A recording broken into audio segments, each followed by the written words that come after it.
Hello everyone, welcome to my channel study live with Raunak. कैसे हैं आप सब? उम्मीद है आप सब बहुत ही बढ़िया होंगे और बहुत ही अच्छी तरीके से अपने एग्ज़ाम की प्रिपरेशन में लगे होंगे। तो दोस्तों, आगामी परीक्षाओं को देखते हुए हम लाए हैं आपके लिए हिंदी के महत्वपूर्ण प्रश्न उत्तर जो आपके लिए बहुत ही उपयोगी साबित होंगे। यहाँ पे टॉप 100 क्वेश्चंस जो हैं वो आज हम कराने वाले हैं। तो इस वीडियो में आपको लास्ट तक जुड़े रहना है। सभी प्रश्न जो वो हैं वो बहुत ही इंपॉर्टेंट रहने वाले हैं, इसमें से जो कुछ हैं वो मैंने मिक्स क्वेश्चन कराए हैं और कुछ आपकी महत्वपूर्ण रचनाओं को लिया है। तो इसीलिए लास्ट तक जुड़े रहना है। और जो लोग जुड़ गए हैं जल्दी से वीडियो को शेयर कर दीजिए और चैनल को सब्सक्राइब कर लीजिए। चैनल पर नए हैं तो उसके बाद ही आप लोगों के पास कुछ समय है, जल्दी से वीडियो को शेयर कर दीजिए। ये जो वीडियो है आपकी यूपी पुलिस, यूपीएसआई में और एसएससी जीडी सभी में आपकी हिंदी के महत्वपूर्ण प्रश्नों की आज का ये वीडियो रहने वाला है। तो चलिए स्टार्ट करेंगे, ठीक है। और स्टार्ट करने से पहले जल्दी से जुड़ जाइए। जो लोग भी हैं जिन लोगों के पास नोटिफिकेशन पहुंच गया है, जल्दी से आके यहाँ पे जुड़ जाइए। फिर हम लोग स्टार्ट करते हैं अपनी आज की क्लास को। हिंदी की ये मोस्ट इंपॉर्टेंट क्लास रहने वाली है। यहाँ पे हम लोग 100+ क्वेश्चन को सॉल्व करने वाले हैं, ठीक है। कितने 100 क्वेश्चंस को सॉल्व करने वाले हैं, जिसमें आपकी 50 तो महत्वपूर्ण रचनाएँ होंगी, ठीक है। 50 महत्वपूर्ण रचनाएँ को लिया है और 50 आपके मिक्स क्वेश्चन रहने वाले हैं। तो चलिए स्टार्ट करते हैं। पहला प्रश्न है आज का, छात्र आ गया किस प्रकार के वर्ण हैं? संयुक्त व्यंजन, ऊष्म व्यंजन, स्पर्श व्यंजन या अंतस्थ व्यंजन? तो यहाँ जो आपका राइट आंसर हो रहा है वो हो जाएगा ऑप्शन नंबर ए, संयुक्त व्यंजन, ठीक है। छात्र आ गया जो है वो आपके संयुक्त व्यंजन होते हैं। और ये होता क्या है, इन व्यंजनों की जो रचना है वो दो व्यंजनों के मिल से होती है, ठीक है। क्या है संयुक्त व्यंजन? इनकी रचना दो व्यंजनों के मेल से होती है। इनकी रचना दो व्यंजनों के मेल से होती है, वो क्या कहलाते हैं? आपके संयुक्त व्यंजन कहलाते हैं। और कितने होते हैं? ये छा जो होता है ये किससे मिलके बना होता है? ये होता है आपका का प्लस शा, ठीक है। और यहाँ त्रा है आपका, तो ये आपका ता और प्लस रा से मिलके बना होता है। यहाँ पे आपका हो गया है ज्ञा, तो ज्ञा है जो आपका, ये आपका जा और प्लस यहाँ से मिलके बना होता है। एक होता है आपका श्रा, ये आपका होता है शा और प्लस रा। ये चार आपके संयुक्त व्यंजन होते हैं। तो ऑप्शन नंबर क्या है आपका राइट? यहाँ पे ऑप्शन नंबर ए राइट है। चलेंगे नेक्स्ट क्वेश्चन पे। अगला प्रश्न यहाँ पूछा जा रहा है, वर्णमाला किसे कहते हैं? शब्द समूह को, शब्द गणना या वर्णों के व्यवस्थित समूह को? तो यहाँ आपका राइट आंसर है, यहाँ आपका राइट आंसर हो जाएगा वर्णों के व्यवस्थित समूह को क्या बोलते हैं? वर्णों के व्यवस्थित समूह को वर्णमाला बोलते हैं। ऑप्शन नंबर डी आपका यहाँ पर राइट हो रहा है, ठीक है। ऑप्शन नंबर डी आपका यहाँ पे राइट हो रहा है। वर्णमाला क्या बोलते हैं? वर्णमाला वर्णों के व्यवस्थित समूह को बोलते हैं, ठीक है। चलेंगे नेक्स्ट क्वेश्चन पे। अगला प्रश्न है, इंपॉर्टेंट प्रश्न है, अल्प प्राण क्या बोल रहा है यहाँ पे? निम्न में से अल्प प्राण कौन है? अल्प प्राण होता क्या है? जिनको बोलने में मुंह से हकार की ध्वनि नहीं निकलती है। और क्या होता है? प्रत्येक वर्ग का अल्प प्राण, प्रत्येक वर्ग का तीसरा और पांचवा वर्ण, ठीक है। क्या होता है? प्रत्येक वर्ग का प्रथम, तीसरा और पांचवा वर्ग, मतलब ऑड नंबर यानी विषम नंबर, पहला, तीसरा और पांचवा। जैसे पहला होता है आपका का, तीसरा होता है गा, तो यहाँ आपका राइट आंसर क्या हो जाएगा? ए, का और गा। अल्प प्राण जो है वो क्या हो जाएगा? आ और गा आपके अल्प प्राण होते हैं, ठीक है। चलेंगे नेक्स्ट क्वेश्चन पे। अगला प्रश्न है, इनमें से कौन सा वर्ण नासिक्य है? ए, बी, सी या डी? जल्दी से बताइए यहाँ आपका राइट आंसर क्या होगा? कौन सा वर्ण नासिक्य है? तो नासिक्य जो है आपका ऑप्शन नंबर ए है। यहाँ जो है ये आपका नासिक्य वर्ण होता है, ठीक है। ऑप्शन नंबर ए आपका यहाँ पर राइट है। चलेंगे नेक्स्ट क्वेश्चन पे। अगला प्रश्न है, जो जल्दी से लोग जुड़ गए हैं वो जल्दी से वीडियो को शेयर कर दीजिए। और यहाँ पे चा, छा, जा, झा, यहाँ है, ध्वनियाँ क्या कहलाती हैं? ये पूछा जा रहा है। चा, छा, जा, झा, यहाँ जो हैं ध्वनियाँ ये क्या कहलाती हैं? कंठे, मूर्धन्य, तालव्य, दंतोस्त? तो यहाँ पे जो आपका राइट आंसर हो रहा है, यहाँ पे आपका ऑप्शन नंबर सी है, तालव्य, ठीक है। तालव्य आपका राइट आंसर है। चलेंगे नेक्स्ट क्वेश्चन पे। यहाँ पे आंसर आ रहा है सी, सही है। वर्णमाला में कुल व्यंजनों की संख्या कितनी है? जल्दी से कमेंट करिए, वर्णमाला में कुल व्यंजनों की संख्या कितनी है? 11, 45, 33 या 50? यहाँ पे वर्णमाला की कुल संख्या पूछी गई है। जल्दी से बताइए वर्णमाला में कुल व्यंजनों की संख्या कितनी है? ऑप्शन ए, बी, सी या डी? क्या होगा यहाँ पे? तो वर्णमाला में कुल जो व्यंजन होते हैं वो होते हैं आपके 33। ऑप्शन नंबर सी आपका यहाँ पर राइट है।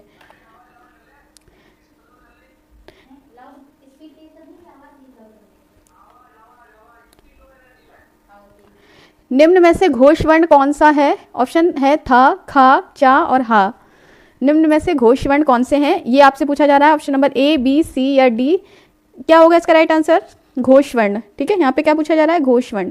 तो घोष वर्ण जो आपको बता दें हर वर्ग का होता है, घोष वर्ण हर वर्ग का तीसरा, चौथा और पांचवा।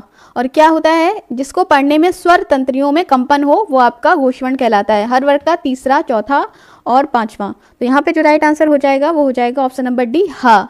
हा आपका यहाँ पर राइट हो रहा है। घोष वर्ण कौन सा है, यहाँ पे हा है। चलेंगे नेक्स्ट क्वेश्चन पे। अगला प्रश्न रहने वाला है, प्रश्न नंबर 8 है आपका, हिंदी वर्णमाला में मूल स्वर कितने हैं। क्या पूछ रहा है यहाँ पे, हिंदी वर्णमाला में मूल स्वर कितने हैं, 6, 4 या 7 या 2। तो यहाँ बात हो रही है मूल स्वर की। तो मूल स्वर जो होते हैं वो हिंदी वर्णमाला में 4 होते हैं, ठीक है।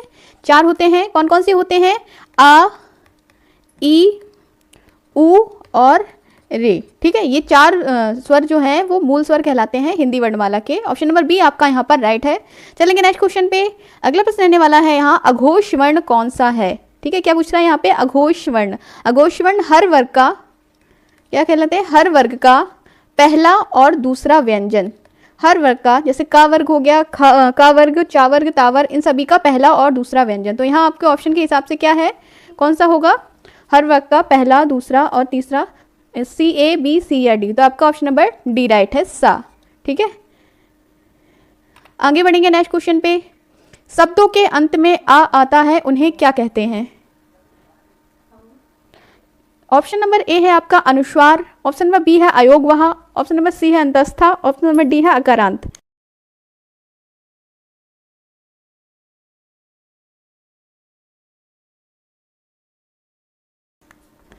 प्रश्न नंबर 10 यहाँ पे क्या पूछ रहा है, शब्दों के अंत में आ आता है उन्हें क्या कहते हैं, अनुस्वार, अयोगवाह, अंतस्था, अकारांत। तो ऑप्शन नंबर डी यहाँ आपका राइट हो जाएगा। शब्दों के अंत में जिसमें आ जाता है वो क्या कहलाते हैं, ऑप्शन नंबर डी है आपका अकारांत, बिल्कुल सही है, ठीक है। चलेंगे नेक्स्ट क्वेश्चन पे। अगला प्रश्न रहने वाला है यहाँ पे, निम्नलिखित में संयुक्त व्यंजन कौन से हैं। तो अभी भी बताया था आपको कि जिनकी रचना 2 व्यंजनों के मेल से होती है वो आपके संयुक्त व्यंजन कहलाते हैं। ऑप्शन नंबर ए है आपका या, रा, ला, वा, ऑप्शन नंबर बी है शा, सा, सा, हा, ऑप्शन नंबर सी है छात्रा, ज्ञा, ऑप्शन नंबर डी है आपका पा, फा, बा, भा। तो यहाँ जो राइट आंसर हो रहा है वो हो जाएगा ऑप्शन नंबर सी, छात्रा, ज्ञा, ठीक है। क्या है आपका राइट आंसर, छात्रा, ज्ञा, ये आपके संयुक्त व्यंजन है। ऑप्शन नंबर सी आपका यहाँ पर राइट हो रहा है। चलेंगे नेक्स्ट क्वेश्चन पे। क्वेश्चन नंबर 12 है आपका, जल्दी जल्दी से वीडियो को शेयर कर दीजिए और जो लोग देख रहे हैं वो वीडियो को लाइक कर दीजिए। प्रश्न नंबर 12 है, बिना अवरोध के उच्चरित होने वाले वर्ण कहलाते हैं, ठीक है। जिनको उच्चरित करने में किसी भी प्रकार की मूल या स्वर की आवश्यकता नहीं होती है, तो वहाँ कौन से वर्ण होते हैं, घोष, स्पर्श, स्वर या व्यंजन। तो यहाँ जो राइट आंसर होने वाला है, बिना अवरोध के उच्चरित होने वाले वर्ण जो हैं वो कहलाते हैं आपके ऑप्शन नंबर सी, ठीक है। क्या कहलाते हैं, ऑप्शन नंबर सी आपका राइट है, स्वर कहलाते हैं। चलेंगे नेक्स्ट क्वेश्चन पे। अगला प्रश्न है आपका, व्यंजन की परिभाषा है, दीर्घ स्वर वाले वर्ण, स्वर की सहायता से बोले जाने वर्ण, बिना किसी की सहायता से बोले जाने वर्ण या बिना अवरोध के बोले जाने वाले वर्ण। तो व्यंजन होते हैं आपकी जो स्वर की सहायता से बोले जाते हैं, ठीक है। क्या होता है वर्ण, व्यंजन की परिभाषा, जो शब्द स्वर की सहायता से बोले जाते हैं, ठीक है, जो वर्ण जो स्वर की सहायता से बोले जाते हैं वो कहलाते हैं व्यंजन। ऑप्शन नंबर बी आपका यहाँ पर राइट हो रहा है। चलेंगे नेक्स्ट क्वेश्चन पे।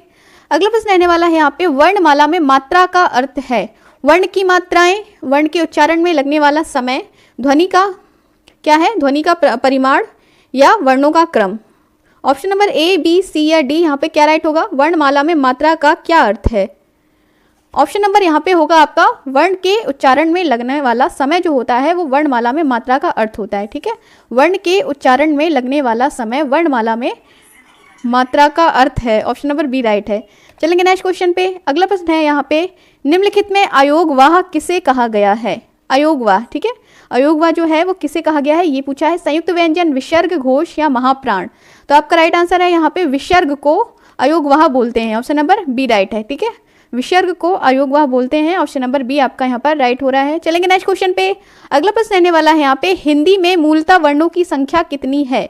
Option number 50, option number B है 51, ऑप्शन नंबर सी है 52, ऑप्शन नंबर डी है आपका 53। तो यहाँ जो राइट आंसर हो रहा है वो हो जाएगा आपका ऑप्शन नंबर सी, ठीक है, 52। हिंदी में मूलतः वर्णों की जो संख्या है वो है आपकी 52, ठीक है। तो ऑप्शन नंबर क्या है राइट, यहाँ पे आपका सी राइट है। चलेंगे नेक्स्ट क्वेश्चन पे। अगला है, प्लुत वर्ण कौन से हैं। क्या पूछा जा रहा है यहाँ पे, प्लुत वर्ण, का, खा, ओम या घा। तो प्लुत वर्ण वो होते हैं जिनको उच्चारण करने में दुगना समय लगता है, ठीक है, जिनके उच्चारण में जिनके उच्चारण में तिगुना समय लगता है, 3 गुना समय लगता है। तो यहाँ पे 3 गुना समय क्या है? ऑप्शन नंबर सी आपका है ओम, मतलब ओ ए मो, ऐसे पढ़ेंगे इसे ओम। तो यहाँ पे कितना समय लग रहा है? तिगुना समय लगता है, जिनके उच्चारण में वो कहलाते हैं आपके प्लुत वर्ण। ऑप्शन नंबर सी आपका यहाँ पर राइट हो रहा है। चलेंगे नेक्स्ट क्वेश्चन पे। जो लोग जुड़े हैं वो जल्दी से चैनल को सब्सक्राइब करके वीडियो को लाइक कर दीजिए और वीडियो को शेयर जरूर करिए जल्दी जल्दी, जैसे और लोग जुड़ सके। यहाँ टॉप 100 हिंदी के क्वेश्चन लाइव चल रहे हैं, जो कि आपके यूपी पुलिस, यूपीएसआई सभी में काम आने वाले हैं। तो यहाँ 18 नंबर प्रश्न है आपका, जिन स्वरों के उच्चारण में मूल स्वरों की सहायता लेनी पड़े उसे क्या बोलते हैं? यह प्रश्न है यहाँ पे, जिन स्वरों के उच्चारण में मूल स्वर की सहायता लेनी पड़े उसे क्या कहते हैं? मूल स्वर, दीर्घ स्वर, हस्त स्वर या स्वर तंत्र? तो यहाँ राइट आंसर हो रहा है ऑप्शन नंबर बी, दीर्घ स्वर। ठीक है, जिन स्वरों के उच्चारण में मूल स्वरों की सहायता लेनी पड़ती है वो आपके दीर्घ स्वर कहलाते हैं। ऑप्शन नंबर बी राइट है। नेक्स्ट रहने वाला है यहाँ पे, शब्दों और वाक्यों के उच्चारण क्रम में अल्पकालीन विराम अवस्था को क्या कहते हैं? क्या है? शब्दों और वाक्यों के उच्चारण क्रम में अल्पकालीन विराम अवस्था को क्या कहते हैं? बालाघात, स्वराघात, अनुदान या संगम? तो यहाँ आपका राइट आंसर हो रहा है ऑप्शन नंबर डी, संगम कहते हैं। ठीक है, चलेंगे नेक्स्ट क्वेश्चन पे। अगला प्रश्न है, उच्चरित ध्वनि की स्वर लहरियों में उतार चढ़ाव को क्या कहते हैं? क्या पूछ रहा है यहाँ पे? प्रश्न नंबर 20 है आपका, उच्चरित ध्वनि की स्वर लहरियों में उतार चढ़ाव को क्या कहते हैं? महाप्राण, अल्पप्राण, अनुतान या तालव्य? ठीक है, ऑप्शन नंबर ए, बी, सी या डी क्या होगा इसका राइट आंसर? जल्दी से करिए कमेंट, क्या होगा यहाँ पर? ऑप्शन नंबर ए, बी, सी या डी, जल्दी बताइए क्या होगा यहाँ पे राइट आंसर? क्या बोलते हैं? उच्चरित ध्वनियों की स्वर लहरियों में उतार चढ़ाव, तो ये आपका कहलाता है अनुतान। ठीक है, ऑप्शन नंबर सी है, अनुतान कहलाता है। अगला प्रश्न आने वाला है, ध्वनि किसकी लघुत्तम इकाई है? ऑप्शन है ए शब्द, बी भाषा, सी वाक्य या डी शब्द? तो यहाँ आपका राइट आंसर हो जाएगा ऑप्शन नंबर क्या होगा? जल्दी से कमेंट करिए जिसको भी पता है।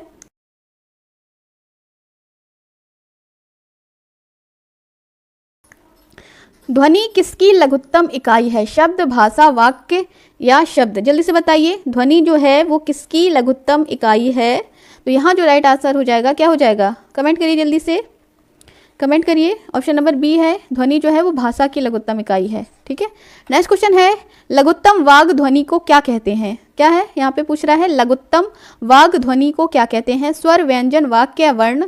तो यहाँ जो आपका राइट आंसर हो जाएगा, लघुत्तम वाग ध्वनि आपकी वर्ण कहलाती है। क्या कहलाती है? वर्ण कहलाती है। नेक्स्ट क्वेश्चन रहने वाला है, इनमें से कौन स्पर्श व्यंजन है? ठीक है, स्पर्श व्यंजन पूछ रहा है, का वर्ग, चा वर्ग, ता वर्ग या ये सभी? तो स्पर्श व्यंजन आपके हो जाएंगे ये सभी, कि का वर्ग से लेके ता वर्ग, यानी स्पर्श व्यंजन की आपकी संख्या होती है 25। ठीक है, का वर्ग, चा वर्ग, ता वर्ग, टा वर्ग, ये सभी क्या होते हैं? स्पर्श व्यंजन होते हैं। तो 25 आपके स्पर्श व्यंजन की संख्या होती है। ठीक है, चलेंगे नेक्स्ट क्वेश्चन पे। अगला है, उच्चारण स्थान की दृष्टि से का वर्ग के सभी वर्ण क्या कहलाते हैं? तालव्य, कंठन, मूर्धन या दंतन? तो राइट आंसर है, उच्चारण स्थान की दृष्टि से का वर्ग के सभी वर्ण जो हैं वो आपका ऑप्शन नंबर बी है, कंठय कहलाते हैं। क्या कहलाते हैं? कंठय कहलाते हैं। ऑप्शन नंबर बी राइट है। चलेंगे नेक्स्ट क्वेश्चन पे। अगला है, स्पर्श व्यंजन की संख्या कितनी होती है? 30, 25, 40 या 50? तो स्पर्श व्यंजन की संख्या जो होती है वो होती है आपकी ऑप्शन नंबर बी 25। ठीक है, कितनी होती है स्पर्श व्यंजन की संख्या? 25 आपकी स्पर्श व्यंजन की संख्या होती है। ठीक है, चलेंगे नेक्स्ट क्वेश्चन पे। अगला प्रश्न है यहाँ पे कुछ प्रश्न जो हैं वो संज्ञा से लिए गए हैं। तो प्रश्न नंबर 26 है आपका, कुंज में संज्ञा शब्द का भेद बताइए। क्या पूछ रहा है यहाँ पे? कुंज, कुंज एक शब्द दिया गया है, इसमें संज्ञा शब्द का भेद बताना है। जातिवाचक, समूहवाचक, भाववाचक या इनमें से कोई नहीं? तो इसका जो वाचक समूहवाचक, भाववाचक या जातिवाचक? तो कोयला जो है क्या हो जाएगा यहाँ पे? कोयला शब्द में कोयला में संज्ञा शब्द का भेद आपको बताना है। जल्दी जल्दी कमेंट करिए क्या होगा? कोयला में संज्ञा शब्द का भेद बताइए। क्या होगा यहाँ पे? ऑप्शन नंबर ए, बी, सी या डी? कमेंट करिए जिसको भी पता है। कोयला ऑप्शन नंबर क्या होगा? जल्दी से कमेंट करिए, ए, बी, सी या डी? जिसको भी पता है जल्दी से बताइए, कोयला शब्द में कौन सी संज्ञा होती है? जल्दी से कमेंट करिए, फिर आगे बढ़ेंगे। जो लोग नए जुड़े हैं वो जल्दी से जल्दी क्या करिए, चैनल को सब्सक्राइब करने के साथ साथ वीडियो को शेयर भी कर दीजिए, जिससे ज़्यादा से ज़्यादा लोग जो हैं वो जुड़ सकें। ठीक है, तो ऑप्शन नंबर डी आपका यहाँ पे आ रहा है, जातिवाचक। ठीक है, कोयला आपका जातिवाचक संज्ञा के अंतर्गत आता है। चलेंगे नेक्स्ट क्वेश्चन पे। अगला प्रश्न रहने वाला है यहाँ पे, सोना चांदी में संज्ञा शब्द का भेद बताना है। समूहवाचक है, जातिवाचक है, द्रव्यवाचक है, या इनमें से कोई नहीं? तो सोना चांदी में संज्ञा शब्द है आपका द्रव्यवाचक। ठीक है, सोना चांदी क्या है? द्रव्यवाचक संज्ञा आती है। चलेंगे नेक्स्ट क्वेश्चन पे। अगला प्रश्न रहने वाला है यहाँ पे, सुंदरता में संज्ञा शब्द का भेद बताना है। व्यक्तिवाचक, समूहवाचक, जातिवाचक या भाववाचक? तो सुंदरता जो है वो एक भाव दर्शाती है। ठीक है, सुंदरता में भाव उत्पन्न हो रहा है, तो सुंदरता जो है वो भाववाचक संज्ञा के अंतर्गत आती है। ऑप्शन नंबर डी आपका यहाँ पर राइट हो रहा है। चलेंगे नेक्स्ट क्वेश्चन पे। अगला है, निम्नलिखित में कौन व्यक्तिवाचक संज्ञा है? क्या पूछ रहा है यहाँ पे, निम्नलिखित में कौन व्यक्तिवाचक संज्ञा है? शिक्षक, विद्यार्थी, मंत्री या महेंद्र? तो यहाँ पर राइट हो जाएगा, व्यक्तिवाचक संज्ञा जो है वो आपकी विद्यार्थी है। ठीक है, ऑप्शन नंबर बी राइट है। चलेंगे नेक्स्ट क्वेश्चन पे। अगला है, बचपन, मित्रता, अहंकार, देवत्व, इन शब्दों में कौन सी संज्ञा है? भाववाचक, व्यक्तिवाचक, समूहवाचक या जातिवाचक? तो बचपन, मित्रता, अहंकार और देवत्व, इन शब्दों में जो संज्ञा होती है वो होती है आपकी भाववाचक। ठीक है, बचपन का भाव आएगा, मित्रता का भाव आएगा, अहंकार का भाव आएगा, तो इन सब में कौन सी संज्ञा हो जाएगी? भाववाचक आपका राइट आंसर हो रहा है। चलेंगे नेक्स्ट क्वेश्चन पे। यहाँ पे कुछ इंपॉर्टेंट रचनाएं ली गई हैं जो कि आपके आने वाले एग्जाम में एक्सपेक्टेड है, हो सकता है ये क्वेश्चन आपसे पूछ लिया जाए। प्रश्न नंबर 32 है आपका, रास पंचाध्यायी किसकी रचना है? ठीक है, ऑप्शन है केशवदास, हरिओम, नंददास या चंद्रवरदाई? तो यहाँ राइट आंसर हो रहा है रास पंचाध्यायी जो है वो आपकी ऑप्शन नंबर सी नंददास की रचना है। किसकी रचना है? नंददास की रचना है। चलेंगे नेक्स्ट क्वेश्चन पे। अगला है आपका, पद्मावती किसकी रचना है? पद्मावती नहीं, यहाँ पे पद्मावत होगा। ठीक है, पद्मावत जो है वो किसकी रचना है? जायसी, केशवदास, तुलसीदास या नाभादास? तो यहाँ राइट आंसर हो रहा है option number A, Malik Muhammad Jayasi. क्या नाम है इनका? मलिक मोहम्मद जायसी। मलिक मोहम्मद जायसी द्वारा लिखा गया है पद्मावत, जो कि एक महाकाव्य है। क्या है? मलिक मोहम्मद जायसी द्वारा लिखा गया पद्मावत जो एक महाकाव्य है। इसकी रचना किस भाषा में की गई है ये भी पूछ लिया जाता है, तो इसकी रचना अवधी भाषा में की गई है। ऑप्शन नंबर ए आपका राइट है। नेक्स्ट है, बेताल पच्चीसी किसकी रचना है? हरिश्चंद्र, दयानंद सरस्वती, प्रेमचंद या सूरत मिश्रा? तो यहाँ राइट आंसर हो रहा है ऑप्शन नंबर डी, सूरत मिश्रा। ठीक है, बेताल पच्चीसी जो है वो ऑप्शन नंबर डी सूरत मिश्रा की रचना है। नेक्स्ट है, कमायनी किस विधा में रचित है? एकांकी, उपन्यास, खंडकाव्य या महाकाव्य? तो कमायनी जो है वो आपकी ऑप्शन नंबर डी है। क्या है? महाकाव्य है। कमायनी किस विधा में? महाकाव्य है। किसके द्वारा लिखा गया है? तो कमायनी जयशंकर प्रसाद द्वारा रचित है। जयशंकर प्रसाद द्वारा रचित एक महाकाव्य है कमायनी। ऑप्शन नंबर डी आपका राइट है। नेक्स्ट क्वेश्चन रहने वाला है, कर्मभूमि पुस्तक के लेखक कौन है? चतुर्सेन शास्त्री, हजारी प्रसाद द्विवेदी, प्रेमचंद या रामचंद्र शुक्ला? तो यहाँ राइट आंसर है, कर्मभूमि जो है ये आपकी ऑप्शन नंबर सी प्रेमचंद की रचना है। ठीक है, कर्मभूमि जो है वो प्रेमचंद की रचना है। नेक्स्ट है, यामा के लेखक कौन है? यामा इंपॉर्टेंट है। ठीक है, क्योंकि ये अभी जो यूपी पुलिस का एग्जाम हुआ था उसमें आई थी ये यामा रचना। तो ये पूछे इसके लेखक कौन है? प्रसाद, सुमित्रा नंदन पंत, महादेवी वर्मा या सूर्यकांत त्रिपाठी निराला?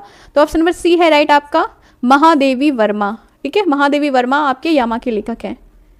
नेक्स्ट क्वेश्चन है, हिंदी पत्रिका कादम्बनी के संपादक कौन है? राजेंद्र यादव, दुर्गा प्रसाद शुक्ला, नडाल पांडे या राजेंद्र अवस्थी? तो आपका राइट आंसर यहाँ पे हो रहा है, हिंदी पत्रिका कादम्बनी के संपादक जो है वो है आपके option number D Rajendra Awasthi. ठीक है, कौन है? राजेंद्र अवस्थी आपके हिंदी पत्रिका कादम्बनी की संपादक हैं। चलेंगे नेक्स्ट क्वेश्चन पे। अगला प्रश्न रहने वाला है यहाँ पर, राग दरबारी के रचनाकार हैं शरद जोशी, हरिशंकर परसाई, श्रीलाल शुक्ल या राही मासूम रजा? तो यहाँ आपका राइट आंसर हो रहा है श्रीलाल शुक्ल। ठीक है, श्रीलाल शुक्ल जो है वो राग दरबारी के रचनाकार हैं। कौन है? श्रीलाल शुक्ल जो है वो आपके राग दरबारी के रचनाकार हैं। ऑप्शन नंबर सी आपका यहाँ पर राइट हो रहा है।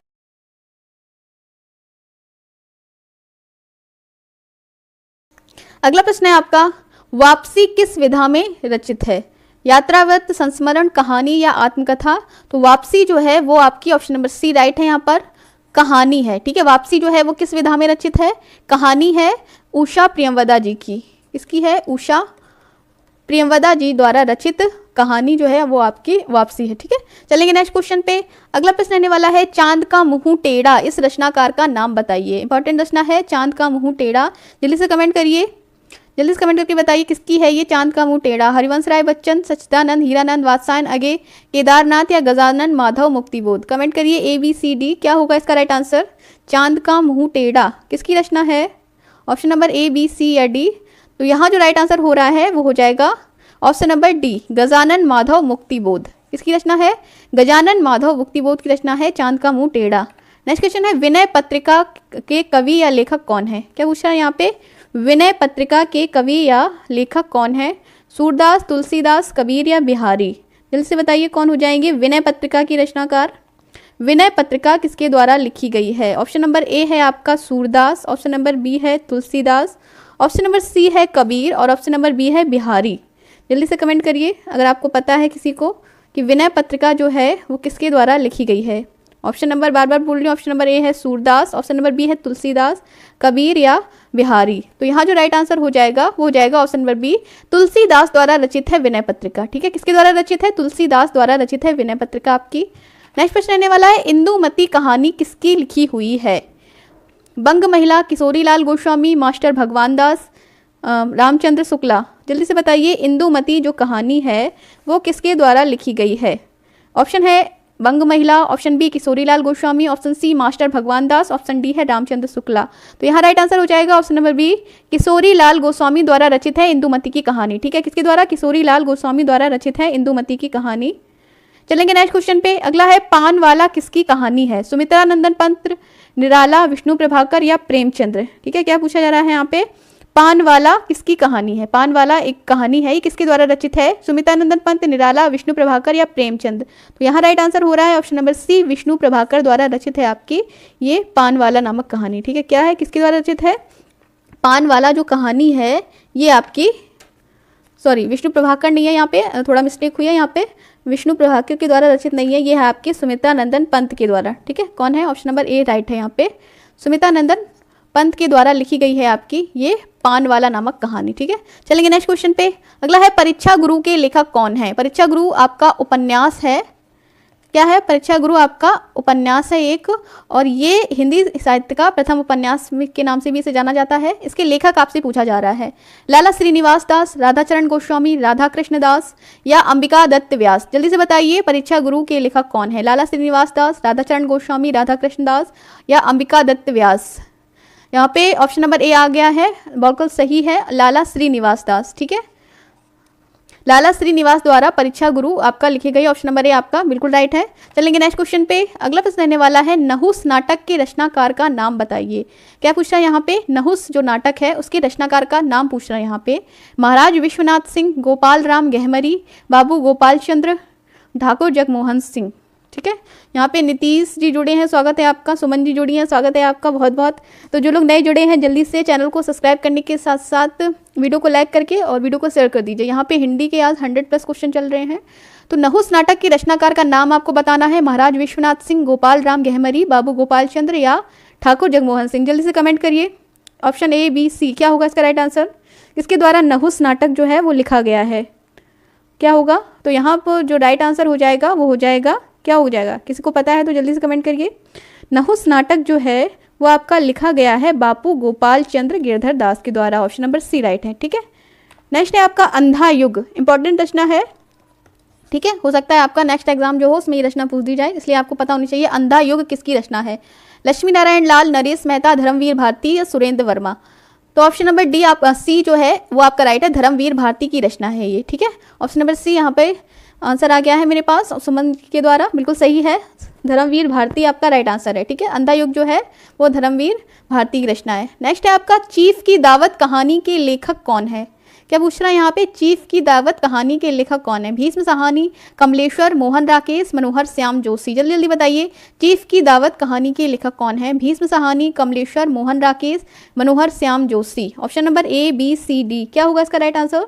तो चीफ की दावत जो है वो ऑप्शन नंबर ए है, भीष्म साहनी द्वारा लिखी गई है। ठीक है, ऑप्शन नंबर ए राइट है, भीष्म साहनी द्वारा चीफ की दावत नामक कहानी जो है वो लिखी गई है।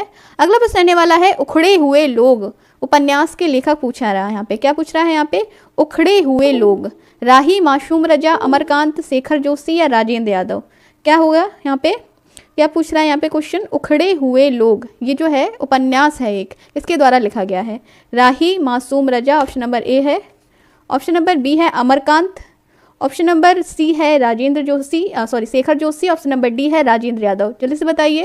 तो इसका राइट आंसर हो जाएगा उखड़े हुए लोग नामक उपन्यास जो है वो डी राजेंद्र यादव के नाम से लिखा गया। ठीक है, किसके द्वारा लिखा है? राजेंद्र यादव के द्वारा उखड़े हुए लोग नामक उपन्यास लिखा गया है। चलेंगे नेक्स्ट क्वेश्चन पे। अगला प्रश्न रहने वाला है यहाँ पर, ताप के ताए हुए दिन के रचनाकार कौन होंगे? ठीक है, क्या है? ताप के ताए हुए दिन, सभी रचनाएं जो हैं वो इंपॉर्टेंट हैं।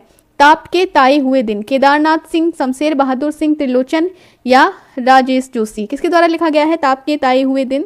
ऑप्शन नंबर ए, बी, सी या डी क्या होगा यहाँ पर राइट आंसर? तो यहाँ जो राइट आंसर बन रहा है वो हो जाएगा आपका ऑप्शन नंबर सी, त्रिलोचन। ठीक है, ताप के ताए हुए दिन जो है वो त्रिलोचन द्वारा लिखी गई, ऑप्शन नंबर सी राइट है। चलेंगे नेक्स्ट क्वेश्चन पे। अगला है कुकुरमुत्ता, इंपॉर्टेंट है। ठीक है, जो इंपॉर्टेंट लिख रही हूँ इस सभी के आप लिख लेना, इंपॉर्टेंट है। ठीक है, क्योंकि ये आ सकता है, कई बार एग्जाम में आया भी है ये। कुकुरमुत्ता किसकी रचना है? सूर्यकांत त्रिपाठी निराला, हीरानंद, सुमित्रानंद पंत या महादेवी वर्मा? जल्दी से बताइए, जल्दी जल्दी कमेंट करिए। कुकुरमुत्ता जो है वो किसकी रचना है? ए, बी, सी या डी? तो यहाँ पर जो आपका राइट आंसर आ रहा है वो हो जाएगा, क्या हो जाएगा, किसकी रचना है? कुकुरमुत्ता जो है वो सूर्यकांत त्रिपाठी निराला द्वारा रचित है। ठीक है, किसके द्वारा रचित है? सूर्यकांत त्रिपाठी द्वारा रचित है कौन सी? कुकुरमुत्ता आपकी रचना।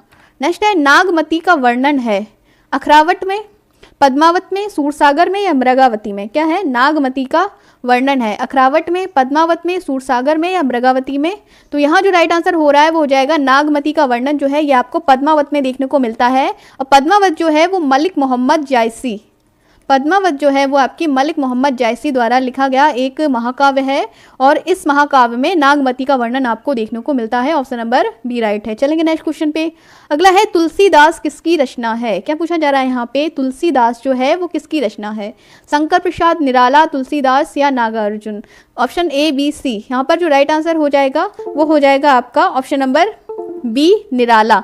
सूर्यकांत त्रिपाठी निराला द्वारा लिखी गई है तुलसीदास। ठीक है, तुलसीदास जो रचना है ये आपकी सूर्यकांत त्रिपाठी निराला के द्वारा लिखी गई है, ऑप्शन नंबर बी राइट है। चलेंगे नेक्स्ट क्वेश्चन पे। अगला है मृगावती के रचनाकार हैं। क्या पूछ रहा है? मृगावती, मृगावती के रचनाकार कौन है? ईश्वरदास, मुल्ला दाऊद, कुतुबन या जायसी? ऑप्शन नंबर ए, बी, सी या डी क्या होगा यहाँ पर राइट आंसर? जल्दी से बताइए।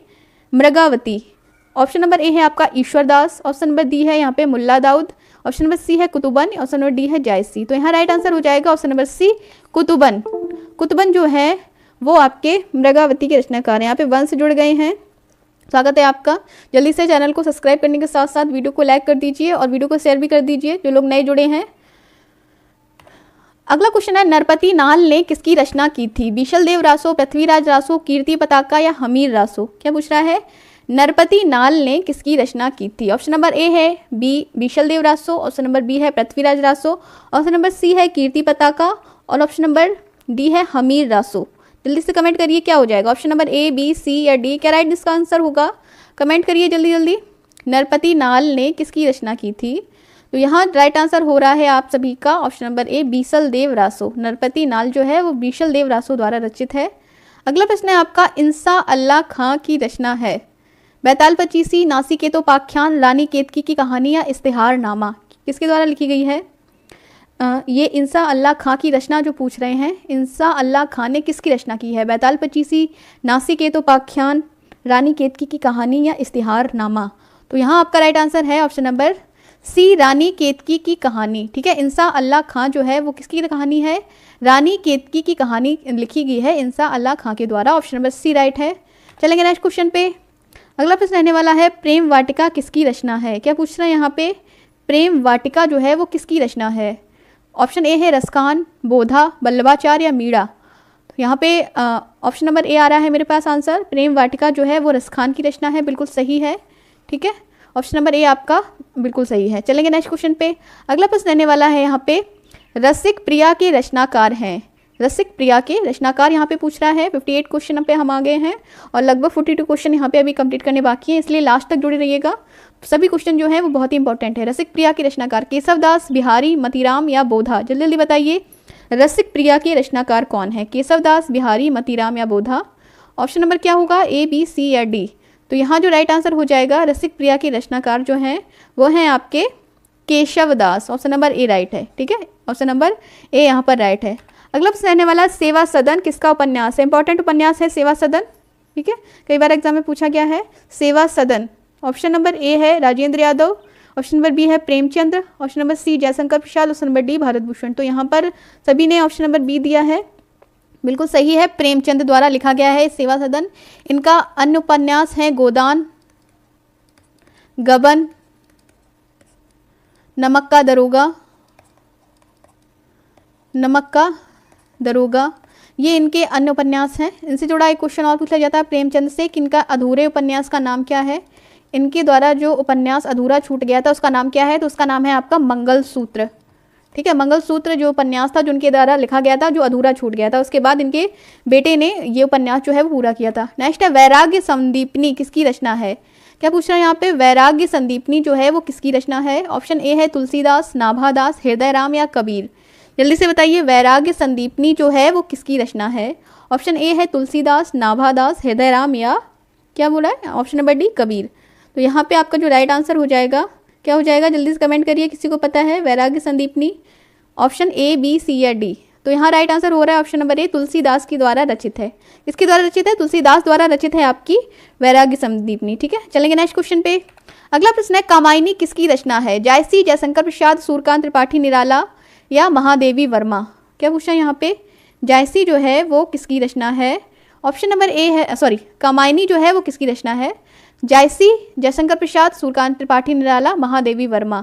तो यहाँ जो राइट आंसर हो रहा है वो हो जाएगा कामायनी जयशंकर प्रसाद द्वारा रचित महाकाव्य है। ठीक है, ऑप्शन नंबर बी आ रहा है यहाँ पे, सभी का सही है। नेक्स्ट क्वेश्चन है ध्रुव स्वामिनी नाटक के लेखक कौन है। ध्रुव स्वामिनी इंपॉर्टेंट नाटक है और कई बार एग्जाम में ये क्वेश्चन आ चुका है। PYQ है ये। ठीक है, PYQ इसलिए क्योंकि ये जो है यूपी पुलिस और UPSI के प्रीवियस ईयर में आ चुका है ध्रुव स्वामिनी नाटक। जयशंकर प्रसाद, जानकी वल्लभ शास्त्री, चतुर्सेन शास्त्री या भारतेंदु हरिश्चंद्र। जल्दी से बताइए ध्रुव स्वामिनी नाटक के लेखक कौन है। तो ध्रुव स्वामिनी के लेखक हो जाएंगे आपका ऑप्शन नंबर ए यहाँ पर राइट हो रहा है, जयशंकर प्रसाद। ठीक है, ध्रुव स्वामिनी जो है वो जयशंकर प्रसाद द्वारा रचित है। चलेंगे नेक्स्ट क्वेश्चन पे। इसके साथ ही जयशंकर प्रसाद की और पूछी जाती है तितली। ठीक है, तितली और पूछ ली जाती है यहाँ पे, और कंकाल। तितली, कंकाल, इरावती, अजातशत्रु, इनकी ये कुछ प्रमुख रचना है। एक है इनकी जन्मे जय का नागयज्ञ। जन्मे जय का नागयज्ञ। ठीक है, ये क्वेश्चन भी आपसे इंपॉर्टेंट पूछ ली जाती है। ये सारी रचनाएं जो है वो जयशंकर प्रसाद की प्रमुख रचनाएं हैं। चलेंगे नेक्स्ट क्वेश्चन पे। अगला है चित्रलेखा के लेखक कौन है। क्या पूछ रहा है यहाँ पे, चित्रलेखा के लेखक कौन है। ऑप्शन ए है सुमित्रा नंदन पंत, ऑप्शन बी है यशपाल, ऑप्शन सी है प्रेमचंद्र, ऑप्शन डी है भगवती चरण वर्मा। जल्दी से बताइए चित्रलेखा के रचनाकार कौन है। ऑप्शन नंबर ए है सुमित्रा नंदन पंत, ऑप्शन नंबर बी है यशपाल, ऑप्शन नंबर सी है Premchand Verma, option number D है भक्ति चरण वर्मा। तो यहाँ राइट आंसर है आपका ऑप्शन नंबर डी, भगवती चरण वर्मा द्वारा लिखी गई है चित्रलेखा। ठीक है, चित्रलेखा किसके द्वारा लिखी गई है, भगवती चरण वर्मा के द्वारा चित्रलेखा नामक लिखी गई है रचना। अगला है हिंदी के सर्वप्रथम प्रकाशित पत्र का नाम क्या है। ये जो है बहुत ही इजी क्वेश्चन है और सभी को इसका आंसर पता होना चाहिए, इसलिए सभी लोग कमेंट करिए जल्दी से। हिंदी के सर्वप्रथम प्रकाशित पत्र का क्या नाम हो जाएगा। नागरी प्रचारणी पत्रिका, सरस्वती, उद्दंत मार्दंत या सम्मेलन पत्रिका। क्या होगा इसका राइट आंसर, ए, बी, सी या डी। जल्दी से कमेंट करिए क्या होगा। तो यहाँ पे सी आंसर जो है उद्दंत मार्दंत, वो आपका राइट आंसर है। ठीक है, उद्दंत मार्तंड आपका राइट आंसर है। हिंदी के सर्वप्रथम प्रकाशित पत्र का नाम आपका उद्दंत मार्तंड है। ठीक है, चलिए अगला है चंद्रकांता के लेखक आपसे पूछा जा रहा है। चंद्रकांता के लेखक कौन है। श्रीलाल गोस्वामी, देवकी नंदन खत्री, गंगा प्रसाद गुप्त या प्रेमचंद्र। ऑप्शन नंबर ए होगा, बी होगा, सी होगा, डी होगा। क्या होगा इसका राइट आंसर, जल्दी जल्दी कमेंट करिए। चंद्रकांता के लेखक कौन है, ऑप्शन नंबर ए, बी, सी या डी। तो यहाँ राइट आंसर क्या होगा, जल्दी बताइए। तो यहाँ जो राइट आंसर हो रहा है वो हो जाएगा ऑप्शन नंबर बी। ठीक है, देवकी नंदन खत्री के द्वारा लिखी गई है चंद्रकांता। ठीक है, चंद्रकांता रचना जो है ये देवकी नंदन खत्री के द्वारा लिखी गई है, ऑप्शन नंबर बी राइट है। नेक्स्ट है आपका पुनर्नवा के लेखक कौन है।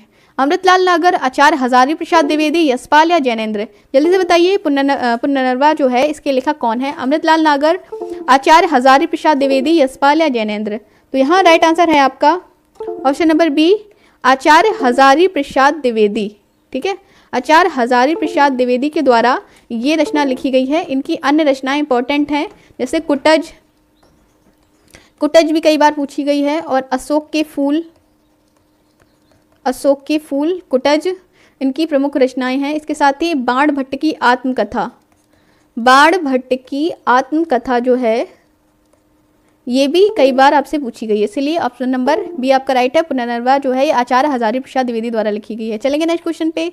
अगला है अम्बपाली नेत्रदान नाटक किसके द्वारा लिखित है। अम्बपाली और नेत्रदान नाटक जो है ये किसके द्वारा लिखी गई है। मोहन राकेश, जगदीश चंद्र माथुर, रामवच्छ बेनीपुरी या श्रीलाल शुक्ल। ठीक है, क्या पूछा है यहाँ पे, क्या दो नाटक के नाम यहाँ पे दिए गए हैं। एक है आपका अम्बपाली, एक है नेत्रदान। ये नाटक किसके द्वारा लिखे गए हैं, ये आपसे क्वेश्चन में पूछा जा रहा है। ऑप्शन में है मोहन राकेश, जगदीश चंद्र माथुर, रामवत्स बेनीपुरी या श्रीलाल शुक्ल। तो यहाँ जो आपका राइट आंसर है ऑप्शन नंबर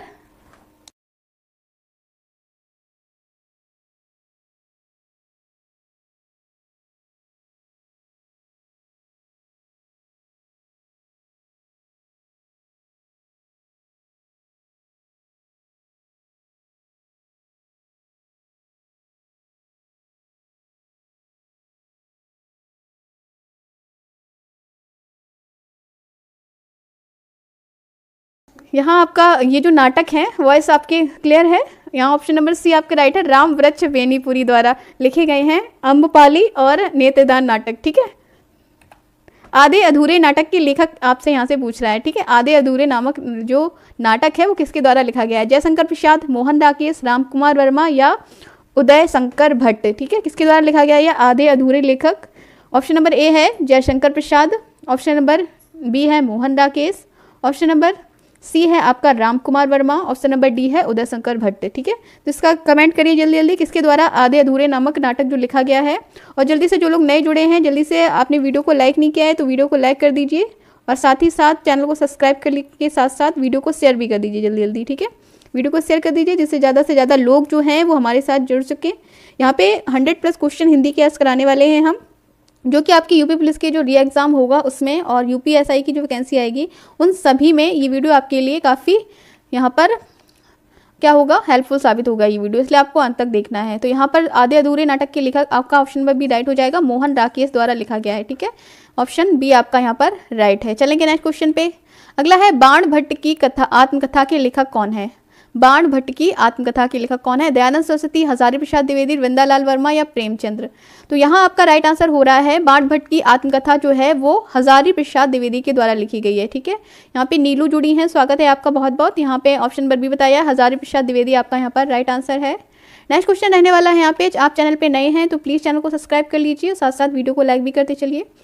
प्रश्न नंबर 70 है आपका, तितली और कंकाल के लेखक कौन है। इंपॉर्टेंट है ये, अभी मैंने बताया था आपको, तितली और कंकाल के लेखक कौन है।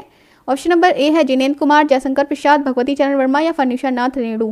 तो यहाँ पे सभी का, नीलू, सुमन, वंश, सभी का आंसर यहाँ पे बी आ गया है, सभी ने सही बताया। जयशंकर प्रसाद की प्रमुख रचनाएं हैं ये तितली और कंकाल। ठीक है, नेक्स्ट क्वेश्चन है आपका, इनमें से कौन सी रचना फर्नीचर नाथ रेणु की है। जल्दी से कमेंट करिए, इनमें से कौन सी रचना जो है वो फर्नीचर नाथ रेणु की है। राम रहीम, परीक्षा गुरु, मैला आंचल या देहाती दुनिया। यहाँ पे अमित कुमार जुड़ गए हैं, स्वागत है आपका। जल्दी से इसका आंसर बताइए। आप चैनल पे नए हैं तो चैनल को सब्सक्राइब करके वीडियो को लाइक कर दीजिए। तो यहाँ फर्नीचर नाथ रेणु की जो रचना है वो है आपका मैला आंचल। ठीक है, ऑप्शन नंबर बी राइट है, सभी का आया यहाँ पे। ऑप्शन नंबर सी मैला आंचल जो है वो फर्नीचर नाथ रेणु की रचना है। ठीक है, नीलू जी का आंसर बिल्कुल सही है, सी। चलेंगे नेक्स्ट क्वेश्चन पे। अगला है, यहाँ पे स्टार्ट हो रहे हैं, जो शब्द संख्या या सर्वनाम की विशेषता बताते हैं वह क्या कहलाते हैं। जल्दी से कमेंट करिए, जो शब्द संख्या या सर्वनाम की विशेषता बताते हैं वो क्या कहलाते हैं। क्रिया, विशेषण, लिंग या अवयव। ऑप्शन नंबर ए, बी, सी या डी क्या कहलाते हैं। तो यहाँ ऑप्शन नंबर बी आपका आ गया है, विशेषण। ठीक है, जो शब्द संख्या या सर्वनाम की विशेषता बताते हैं वो आपका क्या कहलाते हैं, विशेषण कहलाते हैं। चलेंगे नेक्स्ट क्वेश्चन पे। अगला है, विशेषण के मुख्यतः कितने भेद होते हैं, 4, 5, 7 या 8। जल्दी कमेंट करिए, विशेषण के कितने भेद होते हैं। ऑप्शन नंबर ए है आपका 4, ऑप्शन नंबर बी है 5, ऑप्शन नंबर सी है आपका क्या है 7, ऑप्शन नंबर डी है आपका 8। तो जल्दी कमेंट करिए, और विशेषण के कितने भेद होते हैं। ऑप्शन नंबर ए, बी, सी या डी, जल्दी से बताइए, जल्दी से कमेंट करिए। तो यहाँ पर जो राइट आंसर आ रहा है वो होगा ऑप्शन नंबर ए। ठीक है, 4 भेद होते हैं, विशेषण के मुख्यतः 4 भेद होते हैं। एक होता है आपका संख्यावाचक, कौन कौन से होते हैं ये भी बता दो। एक होता है आपका संख्यावाचक विशेषण, एक होता है परिमाणवाचक। ठीक है, एक होता है परिमाणवाचक, एक होता है गुणवाचक और एक होता है आपका सार्वनामिक विशेषण। ठीक है, ये 4 विशेषण के भेद होते हैं। ऑप्शन नंबर ए आपका यहाँ पर राइट है। चलेंगे नेक्स्ट क्वेश्चन पे। अगला है, इनमें से कौन गुणवाचक विशेषण नहीं है। जल्दी से बताइए। ऑप्शन नंबर ए है आपका काला, ऑप्शन नंबर बी है लंबा, ऑप्शन नंबर सी है 50, ऑप्शन नंबर डी है आपका युवा। क्या होगा इसका राइट आंसर। जो लोग भी जुड़े हैं जल्दी जल्दी कमेंट करिए, बताइए इनमें से कौन गुणवाचक विशेषण नहीं है, काला, लंबा, 50 या युवा। क्या होगा इसका राइट आंसर, जल्दी कमेंट करिए। ऑप्शन नंबर ए, बी, सी या डी क्या होगा। कमेंट आनी चाहिए सभी के। जो लोग नए जुड़े हैं वो वीडियो को लाइक करके चैनल को सब्सक्राइब और साथ ही साथ वीडियो को टेलीग्राम, व्हाट्सअप, फेसबुक सभी जगह शेयर कर दीजिए। यहाँ आपको हिंदी के 100+ क्वेश्चन करवाने वाले हैं। तो यहाँ पे नीलू जी का आंसर सबसे पहले आया है, ऑप्शन नंबर सी बता रही हैं 50, बिल्कुल सही है। अमित कुमार जी आंसर बताया जा रहा है सी, वंश के द्वारा सी बताया जा रहा है, बिल्कुल सही है 50। 50 जो है ये क्या होगा, ये आपका विशेषण गुणवाचक नहीं होगा क्योंकि ये कोई गुण नहीं दिखा रहा है, यहाँ पे आपका संख्यावाचक होगा। ठीक है, चलेंगे नेक्स्ट क्वेश्चन पे। अगला है, इनमें से कालबोधक विशेषण कौन सा है। क्या बोला है यहाँ पे, कालबोधक विशेषण कौन सा है।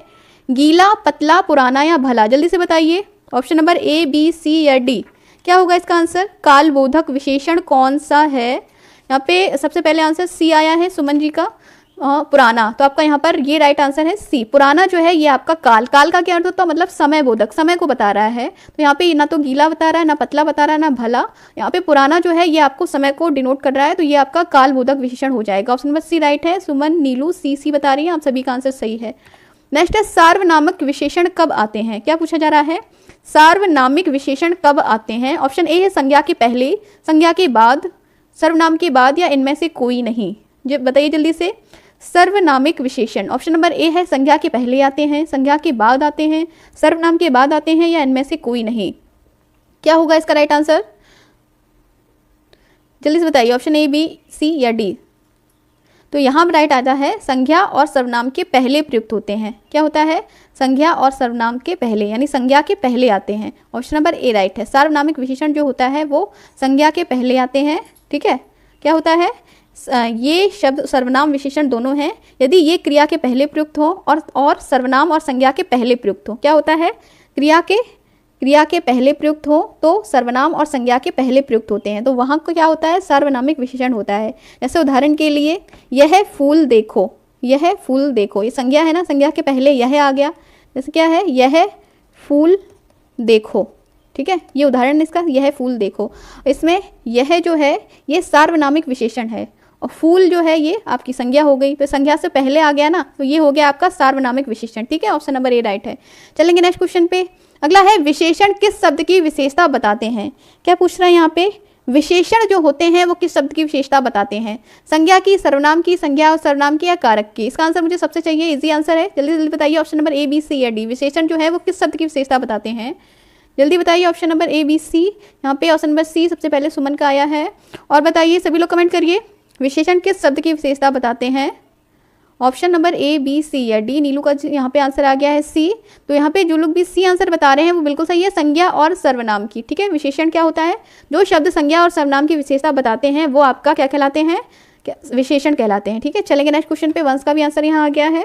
अगला है, जिस शब्द की विशेषता बताई जाए वह है, क्या है, जल्दी से बताइए। साथ साथ वीडियो को लाइक भी कर दीजिए। यहाँ पे कुछ लोग जुड़े हैं जिन्होंने वीडियो को लाइक नहीं किया है, तो वीडियो को देखने के साथ साथ शेयर कर दीजिए और वीडियो को लाइक भी करिए। यहाँ आपको समान हिंदी के 100+ क्वेश्चन कराए जा रहे हैं। ठीक है, जिस शब्द की विशेषता बताई जाए क्या कहलाता है वो, विशेषण, विशेष से प्रविशेषण या विधेय, जल्दी बताइए। ऑप्शन नंबर ए, बी, सी क्या हो जाएगा, जिस संज्ञा या सर्वनाम की विशेषता बतलाई जाए उसे क्या कहते हैं। ऑप्शन नंबर ए है विशेषण, विशेष से प्रविशेषण या विधेय। तो यहाँ पे ऑप्शन नंबर बी आपका राइट है। ऑप्शन नंबर बी मेरे पास आ ही गया है, विशेष कहलाता है। ठीक है, क्या कहलाता है, जिस शब्द की विशेषता बताई जाए वो विशेष कहलाता है।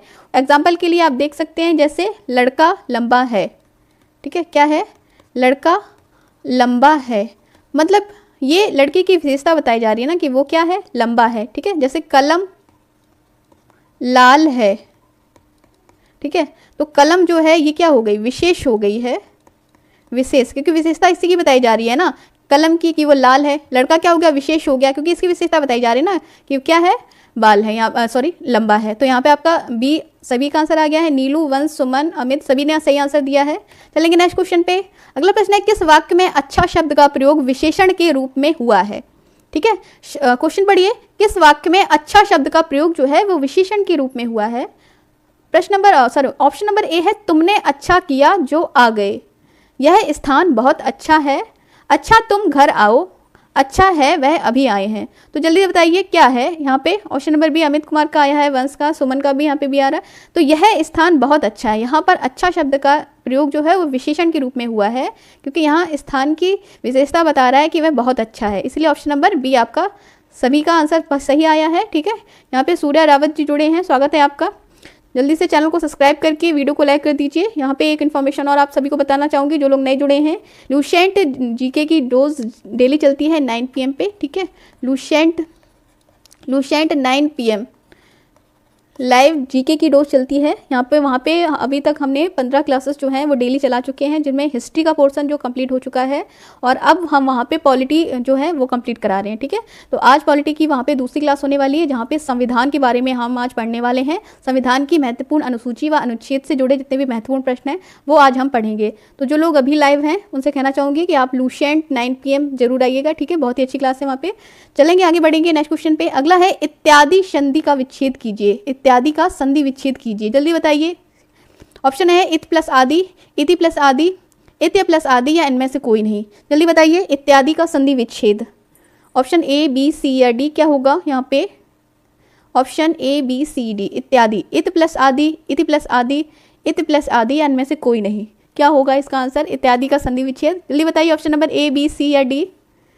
इत प्लस आदि, इत प्लस आदि, इत्य प्लस आदि, इनमें से कोई नहीं। जल्दी से कमेंट करिए।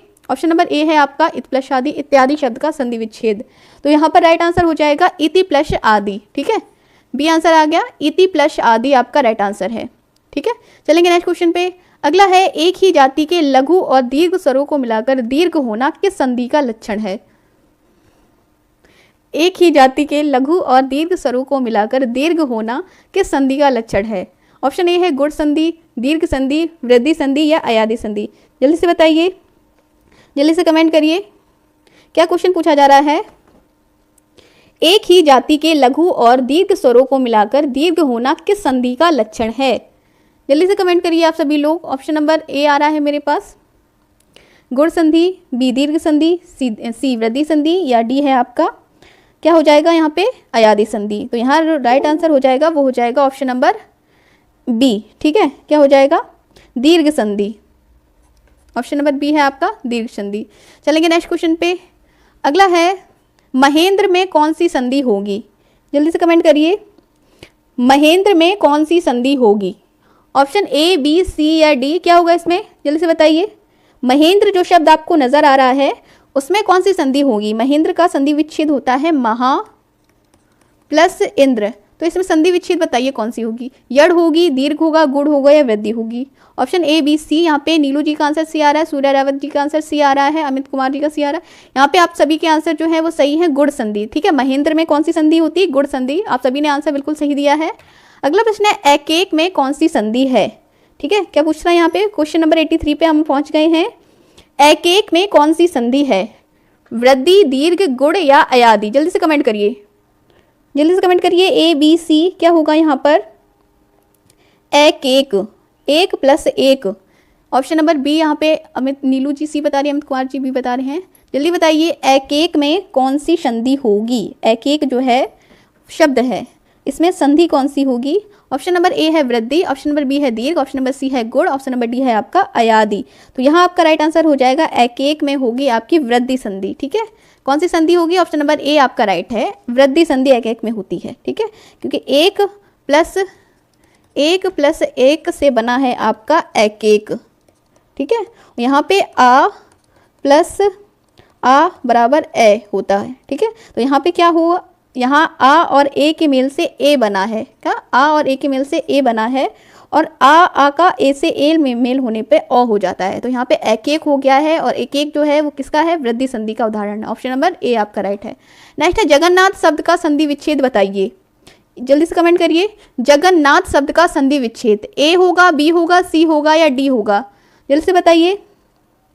जग प्लस नाथ, जगन प्लस नाथ, या जगत प्लस नाथ, या जग प्लस नाथ? तो अमित कुमार जी सी बता रहे हैं, सुमन जी सी बता रही है यहाँ पर। तो यहाँ पर जो आपका राइट आंसर हो जाएगा क्या हो जाएगा? जगन्नाथ शब्द का संधि विच्छेद। ए, बी, सी सभी लोग को कमेंट का आना चाहिए। सभी लोग बताइए, सभी लोग बताइए। यहाँ आपका ऑप्शन नंबर सी जिसने ही बताया है बिल्कुल सही है, जगत प्लस नाथ। क्या हो जाएगा? जगत प्लस नाथ, जगत प्लस नाथ होता है आपका जगन्नाथ। ठीक है, क्या होगा? और जगन्नाथ शब्द में ये भी बता दीजिए कौन सी संधि होती है? तो इसमें होती है आपकी व्यंजन संधि। ठीक है, व्यंजन संधि होती है, क्या होता है, जगत प्लस नाथ। आपका यहाँ पर राइट आंसर है। अमित कुमार जी सी बताया जा रहा है, बिल्कुल सही है आपका आंसर। चलेंगे नेक्स्ट क्वेश्चन पे। अगला प्रश्न है उज्ज्वल। कई बार ये एग्जाम में पूछा गया ये क्वेश्चन जो है, कभी या तो इसकी क्या पूछ लिया जाता है, संधि पूछ ली जाती है, या तो इसका शब्दावली पूछ ली जाती है कि ये लिखा कैसे जाते हैं, या इसमें कौन सी संधि होती है। तो यहाँ पे आपसे क्या पूछा जा रहा है, उज्ज्वल में कौन सी संधि है। ठीक है, उज्ज्वल में कौन सी संधि है, स्वर, विसर्ग, व्यंजन या अयादि। जल्दी कमेंट करिए। उज्ज्वल शब्द जो होता है इसमें कौन सी संधि है, सभी का आना चाहिए। ऑप्शन नंबर सी यहाँ पे आ रहा है, नीलू जी का, सुमन जी का, अमित कुमार जी का। यहाँ पे जिसने भी आंसर सी दिया है बिल्कुल सही है। ऑप्शन नंबर सी व्यंजन आपका राइट है। ठीक है, उज्ज्वल में व्यंजन संधि होती है। कौन सी संधि होती है उज्ज्वल में, उत प्लस ज्वल। कैसे बनाते हैं इसकी संधि को, उत प्लस ज्वल होता है आपका उज्ज्वल, और होती है कौन सी संधि, व्यंजन। ठीक है, जिसने भी सी बताया है सही आंसर है। अगला है भवन शब्द का संधि विच्छेद आपको बताना है। क्या बताना है, भवन शब्द का संधि विच्छेद। ऑप्शन में है भा प्लस वन, भा प्लस अन, भौ प्लस अन, या भौ प्लस अन। जल्दी से बताइए भवन का संधि विच्छेद। ऑप्शन नंबर ए, बी, सी या डी, क्या हो जाएगा, भवन का संधि विच्छेद। जल्दी से बताइए भवन का संधि विच्छेद। यहाँ पे ऑप्शन नंबर सी अमित का आया है, सुमन जी का सी आया है, भौ प्लस अन। जल्दी से कमेंट करिए। नीलू जी भी सी बता रही हैं। तो जो जो लोग यहाँ पे सी बता रहे हैं वो सभी का आंसर सही है, भौ प्लस अन। भवन में जो होती है भौ प्लस अन है, और इसमें अयादि संधि लागू होती है। कौन सी संधि होती है, अयादि संधि। ठीक है, भौ प्लस अन आपका राइट आंसर है। और यहाँ पे 86 का सी अमित कुमार बता रहे हैं, वैसे बिल्कुल सही है, वंश के द्वारा यहाँ सी। जिसने भी आंसर यहाँ पे सी दिया है सभी का सही है, भौ प्लस अन। भवन में भौ प्लस अन आपकी अयादि संधि होती है। चलेंगे नेक्स्ट क्वेश्चन पे। अगला है संधि का अर्थ है। संधि का क्या अर्थ होता है, दो अक्षरों का मेल, दो शब्दों को जोड़ना, दो अक्षरों के मेल से तीसरा अक्षर बनाना, या दो अक्षरों के रूप में परिवर्तन। इसका आंसर तो सभी को पता होगा। जल्दी से बताइए संधि क्या होता है, जल्दी से बताइए, जल्दी जल्दी कमेंट करिए। संधि का अर्थ क्या है। ऑप्शन ए है दो शब्दों को जोड़ना, दो अक्षरों के मेल से तीसरा अक्षर बनाना, या दो अक्षरों के रूप में परिवर्तन। जल्दी बताइए क्या है संधि। दो अक्षरों के मेल से, दो अक्षरों का मेल होना, दो शब्दों को जोड़ना, या दो अक्षरों के मेल से तीसरा अक्षर बनाना, या फिर दो अक्षरों के रूप में परिवर्तन। जल्दी बताइए। ऑप्शन नंबर बी आ रहा है यहाँ पे, नीलू जी का ए आ रहा है। यहाँ पे आपका क्या आंसर होगा, ऑप्शन नंबर ए, बी, सी आ रहा है यहाँ पे। और यहाँ पे संधि होता है दो वर्णों के मेल से विकार होना। ठीक है, दो अक्षरों का मेल होना सही है, और इसका क्या होगा, ऑप्शन नंबर ए, दो अक्षरों के मेल से जो विकार उत्पन्न होता है। ऑप्शन नंबर ए आपका यहाँ पर राइट है। दो अक्षरों को मेल से जो विकार उत्पन्न होता है उसे संधि कहते हैं। नेक्स्ट है नायक में कौन सी संधि है। जल्दी कमेंट करिए, नायक में कौन सी संधि है, नायक में कौन सी संधि है, यड़, गुड़, अयादि या दीर्घ। जल्दी कमेंट करिए। ऑप्शन ए, बी, सी या डी क्या होगा, नायक में कौन सी संधि है। Option A, B, C, D. इसका संधि विच्छेद होता है न प्लस अक, यड़, गुड़, अयादि या दीर्घ। तो यहाँ पे ऑप्शन नंबर सी आपका यहाँ पर राइट है। ठीक है, अयादि संधि होती है, नायक में अयादि संधि होती है। ऑप्शन नंबर सी आपका राइट है। नायक में क्या होता है, नायक में अयादि स्वर संधि है। ऑप्शन नंबर सी आपका राइट है, अयादि संधि। ए प्लस आ बन के आ बनता है और अक हो जाता है, तो न प्लस अक बराबर होता है नायक, और इसमें होती है आपकी अयादि संधि। ऑप्शन नंबर सी यहाँ पर सभी लोग बता रहे हैं सही है आपका राइट आंसर। अगला प्रश्न आने वाला है, पवन में किस संधि का प्रयोग हुआ है। जल्दी कमेंट करिए, पवन में किस संधि का प्रयोग हुआ है, दीर्घ, अयादि, गुड़ या यड़। कमेंट करिए, पवन में किस संधि का प्रयोग हुआ है, दीर्घ, अयादि, गुड़ या यड़। पवन होता है आपका पौ प्लस अन।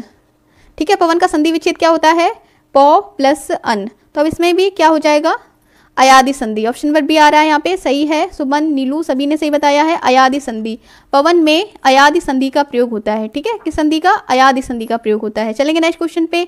अगला है यहाँ पे, प्रत्येक में कौन सी संधि है। क्या पूछा है यहाँ पे, प्रत्येक में कौन सी संधि है, गुड़, यड़, दीर्घ या अयादि। जल्दी से बताइए, प्रत्येक शब्द जो होता है उसमें कौन सी संधि होती है, प्रति प्लस एक इसका संधि विच्छेद होता है। प्रति प्लस एक जो है इसका संधि विच्छेद होता है। इसमें संधि पूछ रहे हैं आपसे कौन सी होती है, गुड़, यड़ या दीर्घ या बी। यहाँ पे अमित कुमार जी का आंसर बी आ रहा है, यड़ आपका बिल्कुल राइट आंसर है। यड़ संधि, प्रत्येक में यड़ संधि होती है। ठीक है, थैंक यू। आपने यड़ संधि आंसर दिया है, आपका आंसर जो है वो बिल्कुल सही है, प्रत्येक में यड़ संधि होती है। ठीक है, नीलू जी भी बता रही हैं, सुमन जी भी बता रही हैं, सभी का आंसर यहाँ पे सही है। अगला प्रश्न रहने वाला है यहाँ पे 91 क्वेश्चन है, चंद्रोदय में कौन सी संधि है? जल्दी से कमेंट करिए, चंद्रोदय में कौन सी संधि है? चंद्र प्लस उदय क्या हो जाएगा? चंद्रोदय। चंद्रोदय का संधि विच्छेद होता है चंद्र प्लस उदय, चंद्र प्लस उदय है।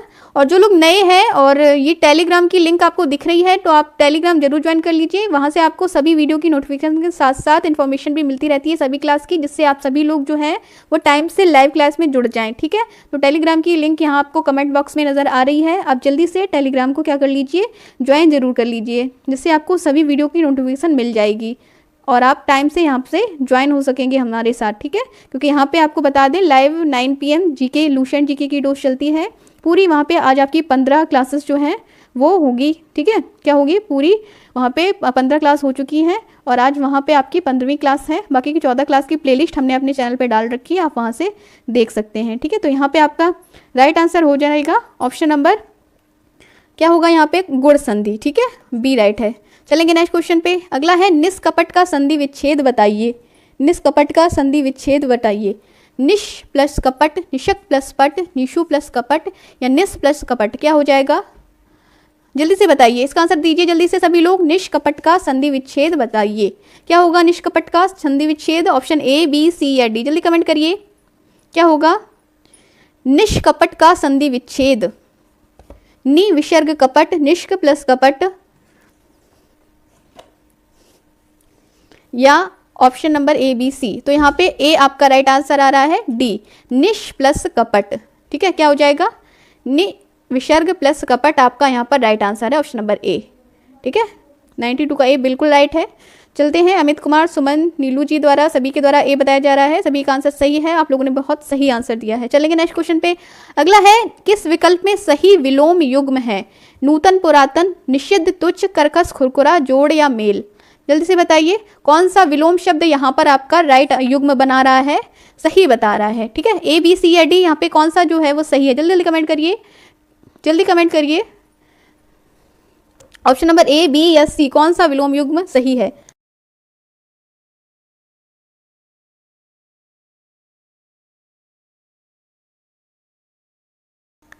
तो यहाँ ऑप्शन नंबर ए, बी, सी, जल्दी कमेंट करिए, क्या होगा, किस विकल्प में सही विलोम युग्म है? नूतन, पुरातन, निषिद्ध, तुच्छ, कर्कश का खुरखुरा या जोड़ या मेल? जल्दी कमेंट करिए, किस विकल्प में सही विलोम युग्म है? तो यहाँ पे सही विलोम युग्म जो हो जाएगा वो हो जाएगा नूतन का पुरातन। ठीक है, नूतन मतलब नया, पुरातन मतलब पुराना, ऑप्शन नंबर ए राइट है। सभी अमित कुमार, सुमन जी द्वारा बहुत सही आंसर आया है, सही है आप लोगों का आंसर। अगला है 94 प्रश्न पे हम आ गए हैं और 94 प्रश्न आपका ख्याली पुलाव पकाना मुहावरे का अर्थ है। क्या है? ख्याली पुलाव पकाना मुहावरे का अर्थ है गुणात्मक वृद्धि होना, भूला हुआ दुख पुनः याद आना, असंभव बातों की कल्पना करना या उपद्रव मचाना। जल्दी जल्दी कमेंट कीजिए, बहुत ही अच्छा मुहावरा है ख्याली पुलाव पकाना। क्या हो जाएगा? ऑप्शन नंबर ए, बी, सी, क्या होगा राइट आंसर? जल्दी से दीजिए। सुमन का यहाँ आंसर आ गया है सी, सभी का कमेंट आना चाहिए। ख्याली पुलाव पकाना मुहावरा क्या होगा यहाँ पे? Option number C. यहाँ पे जो लोग भी सी आंसर दे रहे हैं सही है, असंभव बातों की कल्पना करना। ठीक है, अपने मन में ही लोग ख्याली पुलाव पकाते रहते हैं, मतलब वो कुछ भी अपनी असंभव बातों की कल्पना करते रहते हैं। ठीक है, चलेंगे नेक्स्ट क्वेश्चन पे। अगला है स्थावर का विलोम शब्द क्या होगा? स्थावर का विलोम शब्द पूछा है, जंगम, चेतन, सचल या चंचल। जल्दी कमेंट करिए, स्थावर एक शब्द दिया है यहाँ पर, ऑप्शन नंबर ए, बी, सी या डी, क्या होगा? तो यहाँ पे ऑप्शन नंबर ए, बी, सी, स्थावर का होगा यहाँ पर ऑप्शन नंबर ए, जंगम आपका राइट आंसर। ठीक है, स्थावर का क्या होगा? जंगम आपका यहाँ पर राइट आंसर होगा। नेक्स्ट है, बिल्ली को पहले दिन ही मारना चाहिए का क्या अर्थ है? ये एक लोकोक्ति है, बिल्ली को पहले ही दिन मारना चाहिए, इसका अर्थ आपसे पूछा है। रौब पहले ही दिन पड़ता है, बाद में नहीं। बुरा समय आते ही सचेत हो जाना चाहिए। भय का समन शुरू में ही कर देना चाहिए, या जिस व्यक्ति के आश्रम में रहना उसी को हानि पहुंचाना। जल्दी से बताइए, जल्दी से बताइए, option A, B, C, D, क्या होगा इसका? 96 का बताइए, 95 का ए आपने बताया है अमित कुमार जी, सही है। 96 का आंसर बताइए, बिल्ली के पहले दिन ही मारना चाहिए। ऑप्शन नंबर 96 का यहाँ पे सी आ रहा है मेरे पास, बिल्कुल सही है। भय का समन जो है वो शुरू में ही कर देना चाहिए। ठीक है, बिल्ली को पहले दिन ही मारना चाहिए का अर्थ होता है भय का शमन जो है वो पहले दिन ही कर देना चाहिए। बिल्कुल सही है आपका अमित कुमार जी, आपका आंसर भी सही है, सुमन का आंसर भी सही है। चलिए नेक्स्ट क्वेश्चन पे। अगला यहाँ पे पूछ रहा है स्वल्प का संधि विच्छेद क्या होगा। क्या है क्वेश्चन यहाँ पे? स्वल्प का संधि विच्छेद, सु प्लस अल्प, सु प्लस अल्प, स्व प्लस अल्प या स प्लस अल्प। जल्दी बताइए, स्वल्प का संधि विच्छेद सु प्लस अल्प, सु प्लस अल्प, स्व प्लस अल्प या स प्लस अल्प। ऑप्शन नंबर ए, बी, सी या डी क्या हो जाएगा यहाँ पे? तो यहाँ राइट आंसर हो रहा है ऑप्शन नंबर बी आ गया है सुमन का, सु प्लस अल्प राइट है आपका, ठीक है, बी राइट आंसर है, सु प्लस अल्प। नेक्स्ट क्वेश्चन है इति और इति का सही अर्थ भेद है। इति और इति, ठीक है, ये हैं आपके एक जैसे दिखने वाले शब्द, इनका अर्थ पूछ रहे हैं। इति और इति का सही अर्थ भेद है। पूर्णतया या इच्छा, पीड़ा, समापन, समाप्ति, विघ्न, प्रारंभ, विश्वास। जल्दी बताइए, जल्दी कमेंट करिए, इसका आंसर क्या होगा? जल्दी बताइए। ऑप्शन ए, बी, सी क्या होगा यहाँ पे? इति और इति का सही अर्थ भेद। ऑप्शन ए है पूर्णता इच्छा, बी पीड़ा समापन, सी समाप्ति विघ्न या डी प्रारंभ विश्वास।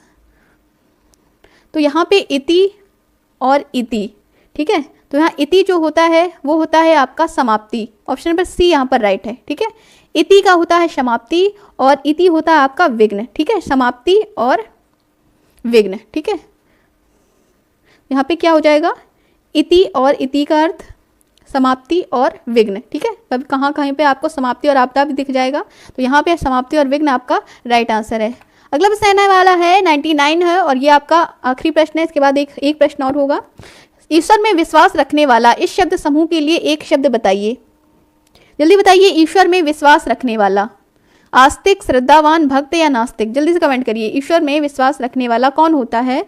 Option number A, B, C, D सभी का आना चाहिए यहाँ पे। ऑप्शन नंबर ए आ गया है आस्तिक, जो ईश्वर में विश्वास रखता है वो आस्तिक, जो ईश्वर में विश्वास नहीं रखता है वो होता है आपका नास्तिक, ठीक है, इसलिए ऑप्शन नंबर ए आपका यहाँ पर राइट है।